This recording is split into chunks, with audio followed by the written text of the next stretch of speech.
ಮೇಲ್ಮೇಲೆ ಹೋದಂತೆ ನಿಮ್ಗೆ ಈ ವಾಯುಮಂಡಲದ ಒಂದು ಭಾರ ಇಳಿತಾ ಆಗ್ತಾ ಹೋಗುತ್ತೆ. ಅದಕ್ಕೇನೆ ಈ ಸ್ಪೇಸ್ ಹೋದಂತವ್ರು ತೇಲಾಡೋದು ಎಷ್ಟು ಅದ್ಭುತವಾಗಿದೆ ನೋಡಿ. ಹಾಗಾದ್ರೆ ಈ ಭೂಮಿಯ ಮೇಲಿರ್ತಕ್ಕಂಥ ಈ ವಾಯುಮಂಡಲದ ಬಿಸಿ ಗಾಳಿ ಸೂರ್ಯನ ಶಾಖಗಳಿಗೆ ಒಳಪಟ್ಟು ಈ ವ್ಯತ್ಯಾಸವನ್ನ ಹೊಂದುತ್ತೆ.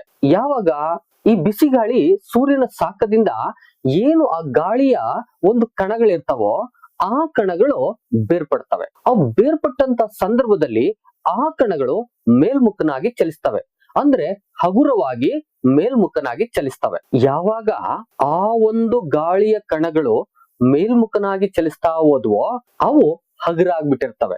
ಆಗ ಆ ಭಾಗದಲ್ಲಿ ಅಂದ್ರೆ ಆ ಒಂದು ಭಾಗದ ವಾತಾವರಣದಲ್ಲಿ ಗಾಳಿ ತನ್ನ ಭಾರದ ಸಾಂದ್ರತೆನ ಕಳ್ಕೊಳ್ಳುತ್ತೆ. ಸುತ್ತ ತಂಪಾದ ಗಾಳಿಗಳಿರ್ತಾವಲ್ಲ, ಬಹುತೇಕವಾಗಿ ತಂಪು ಗಾಳಿಯ ಕಣಗಳು ಕೂಡ್ಕೊಂಡಿರ್ತವೆ.